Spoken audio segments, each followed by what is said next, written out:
அதாவது உணவு ஏழைகளுக்கு உணவு கொடுக்கறது பெரிய தர்மம், பெரிய நன்மை தரக்கூடிய விஷயம். அதுக்கு ஆப்போசிட் யாரு உணவை தடுக்கிறாங்களோ, ஏழைகளுக்கு உணவு கொடுக்காம இல்லாதவங்களுக்கு இல்ல வச்சுக்கிட்டே இல்லைன்னு யார் சொல்றாங்களோ அது மிகப்பெரிய பாவம். இஸ்லாத்துல அது மிகப்பெரிய குற்றமாக கருதப்படுது. எந்த அளவுக்குன்னு சொன்னா கௌசுல் ஆலம் மொய்தீன் அப்துல் காதர் ஜீலானி கத்தஸ்லாஸ்ல சொல்லி காட்டுறாங்க, நான் எல்லா அமலும் தஸ்தஸ் அமால குல்லுஹா, உலகத்துல உள்ள எல்லா அமலையும் அலசி ஆராய்ஞ்சிட்டேன், எல்லாத்தையும் ஆராய்ச்சி செஞ்சு பார்த்தேன். தொழுகையா இருக்கட்டும், நோம்பா இருக்கட்டும், ஜகாத்தா இருக்கட்டும், ஹஜ்ஜா இருக்கட்டும், இன்னும் என்னென்ன அமல் இருக்குதோ, தஹஜ்ஜுத் தொழுகையில இருந்து, நஃபில் தொழுகை, இரவு தொழுகையில இருந்து, தான தர்மம் எல்லாத்தையும் நான் ஆராய்ச்சி செஞ்சு பார்த்துட்டேன். எல்லாத்தோட சிறந்த அமல் எது தெரியுமா? ஒரு ஏழையோட வாயில ஒரு கவலம் உணவு வைக்கிறீங்க பாத்தீங்களா, அந்த ஒரு கவலம் உணவு உலகத்துல எல்லா அமல், ஹஜ்ஜை விட, ஜகாத்தை விட, போரை விட, எல்லாத்தை விட சிறந்தது எது தெரியுமா? ஏழையோட பசித்தோட வாயில ஒரு கவலம் உணவு வைக்கிறீங்க பாத்தீங்களா, அதுதான் அல்லாஹ்வுக்கு மிக பிடித்தமான ஏற்றமான அமல் என்பதாக கௌசுல் ஆலம் மொய்தீன் அப்துல் காதர் ஜீலானி கத்தஸ்லாஸ்ல சொல்லி காட்டுறாங்க.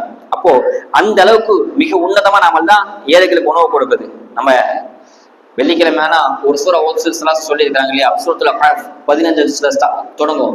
சூரத்துல் கஹஃப் அந்த சூராவோட ஆயத்தை அல்லாஹ் சொல்லி காட்டுறான். அல்லாஹ் சொல்றான், மூசா அலைஹிஸ்ஸலாத்து வஸ்ஸலாம் அவங்களும் ஹிதர் அலைஹிஸ்ஸலாத்து வஸ்ஸலாம் பிரயாணத்துல போயிட்டு இருக்கும்போது ஒரு ஊரை கடப்பாங்க. அந்த ஊருக்கிட்ட வந்தோடனே 2 நபிக்கும் பசிக்க ஆரம்பிச்சிடும். பசி வந்துடும். அந்த ஊர்கிட்ட போய் ஏதாவது சாப்பாடு இருக்குமா அப்படின்னு கேட்பாங்க. அவங்கள்ட்ட சாப்பாடு இருக்கிறதுனால அவங்க நபிமார்கள் போய் கேட்கறாங்க. ஆனா அவங்க என்ன சொல்றாங்க, சாப்பாடு தர மாட்டாங்க, சாப்பாடு இல்ல, உணவு எதுவுமே இல்லை அப்படின்னு சொல்லிடுறாங்க. அல்லாஹ் இதை குர்ஆன்ல பதிவு செய்யறான்.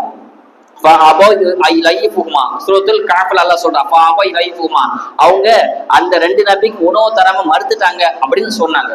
அப்படி சொன்னதாக அல்லாஹ் குர்ஆன்ல பதிவு செய்யறான். ஏதை சொல்றோம்னு சொன்னா, அந்த வார்த்தையை இன்றலும் குர்ஆனை ஓதும்போது ஓதிக்கிட்டே இருக்கிறோம். அந்த மக்களை நம்ம சபிச்சுக்கிட்டே இருக்கிறோம். அவங்க நபிமா உணவு தராத கூட்டம் அப்படின்னு சொல்லி இன்னும் ஓதிக்கிட்டே இருக்கிறோம். குர்ஆன்ல ஒரு விஷயம் பதிவு செய்யறான்னு சாதாரண விஷயம் கிடையாது. மக்களுக்கு தேவையான விஷயத்தை மட்டும் தான் அல்லாஹ் குர்ஆன்ல பதிவு செய்யறான். அப்போ இந்த ஆயத்தை அல்லாஹ் பதிவு செய்யறான்னு சொன்னா எவ்வளவு பெரிய கொடுமையான விஷயம். உணவு இருந்தும் நபிமார் தர மறுத்தாங்க பாத்தீங்களா, அதனால அந்த ஆயத்தை அல்லாஹ் பதிவு செய்யறான்.